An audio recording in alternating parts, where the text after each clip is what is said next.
psicanálise pode ser entendida em três aspectos.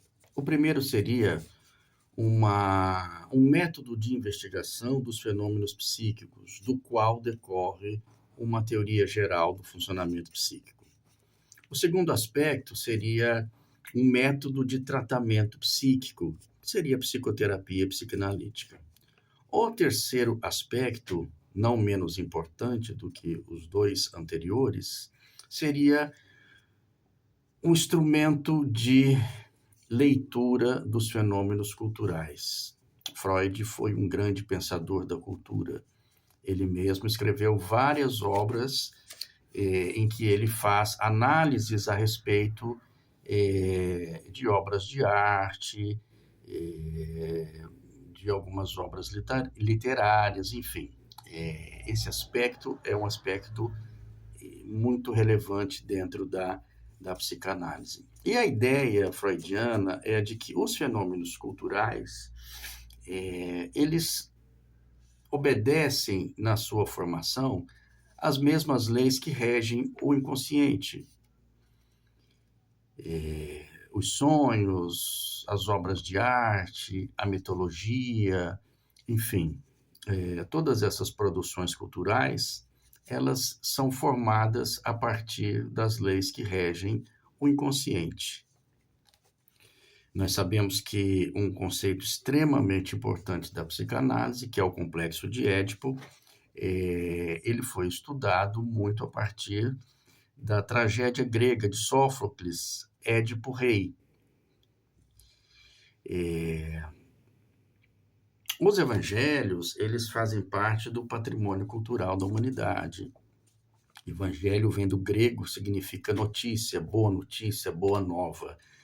Os evangelhos seriam uma espécie de, na época, né, de um noticiário que narrava os fatos e os feitos relacionados à vida de Jesus. Essas histórias têm mais de 2000 anos e elas, ainda que não estejamos inseridos diretamente dentro de um contexto religioso, essas histórias elas nos atravessam. E a proposta do Evangelho no Divã seria ler alguns trechos dos evangelhos a partir de conceitos psicanalíticos. Quem fez isso pela primeira vez foi François Dolto, que escreveu O Evangelho à Luz da Psicanálise, em 2 volumes. E seguindo aí a tradição de Dolto, eu tenho a proposta de estudar 10 temas dos evangelhos a partir de conceitos psicanalíticos. Vou dar um exemplo. Um dos conceitos da psicanálise é o conceito de projeção. O que é que nós temos na projeção?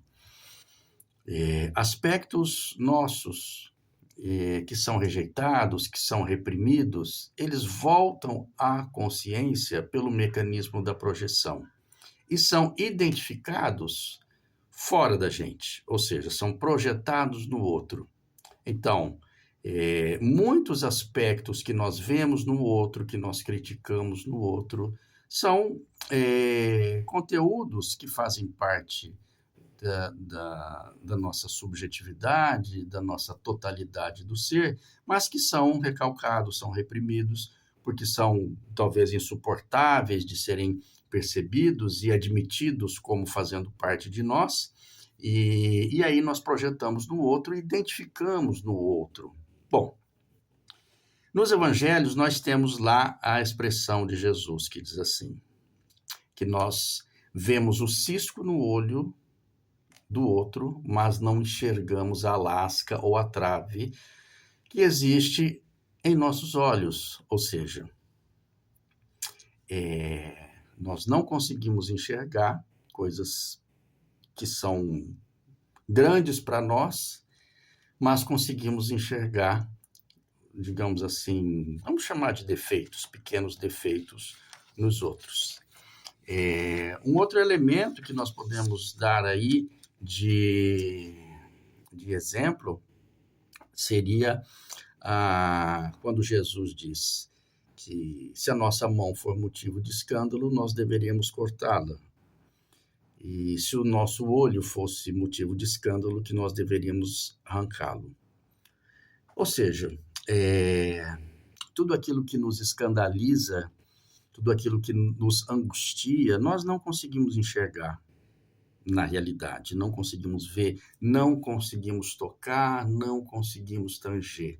E existem vários e vários exemplos que nós poderemos dar de conflitos, mecanismos psíquicos que estão ali presentes, retratados nos evangelhos de uma forma simbólica. Um tema que é tratado no livro seria a sociedade do cansaço. Nós estamos cada vez mais envolvidos com tarefas, com a multitarefa, temos que lidar aí com uma multiplicidade muito grande de estímulos. Isso tem nos levado à verdadeira exaustão. E aspectos importantes da nossa vida estão sendo deixados de lado, como muitas vezes uma convivência familiar com amigos, ou um simples sentar-se e assistir a um pôr do sol, numa atitude contemplativa, no ócio. Hoje, talvez um dos maiores pecados seja o ócio, né? As pessoas não se permitem mais parar. As pessoas param, mas enquanto estão paradas, estão fazendo outra coisa. Estão vendo um e-mail, olhando uma publicação, enfim, vivemos aí uma era de hiperatividade. Isso tem nos distraído, tem nos causado grandes e graves problemas. Curiosamente, Jesus fala sobre isso, sobre essa questão de dar importância à vida contemplativa. Quando ele está na casa de Marta e Maria, ele se senta, digamos, na sala, num dos cômodos da casa, e ali fica contando histórias, falando de suas viagens, e Maria, que é uma das irmãs, se senta aos seus pés para ouvir as suas histórias. Enquanto isso, Marta se responsabiliza pelos afazeres domésticos e trabalha com isso, trabalha com aquilo, arruma isso, arruma aquilo. Num determinado momento, ela se irrita com o fato da irmã estar simplesmente ouvindo Jesus e vai lá e dá uma bronca na irmã e diz assim que ela estava fazendo tudo sozinha e Marta ficava ali sentada e escutando as histórias de Jesus. E, surpreendentemente, o que Jesus diz a ela é o seguinte: Marta, Marta, você está preocupada, cansada com muitas coisas, né? Isso está te cansando. E Maria escolheu a melhor parte, aquela que não lhe será tirada. Ou seja, a possibilidade de viver momentos em que você efetivamente está engajado e não simplesmente executando tarefas. Como diria Antônio Cândido, ele faz uma crítica à expressão tempo é dinheiro. Ele diz não, tempo é o tecido das nossas vidas. E tem faltado muito tempo para a gente, não é? Então, o objetivo desse trabalho, o Evangelho no Divã, é justamente explorar alguns problemas, algumas questões cotidianas, relacionando passagens do Evangelho com a psicanálise e esses problemas, essas questões cotidianas. Se você tiver interesse, quiser conhecer um pouquinho mais, é só clicar no link e você vai ser direcionado aí para ter acesso a todas as informações a respeito desse trabalho.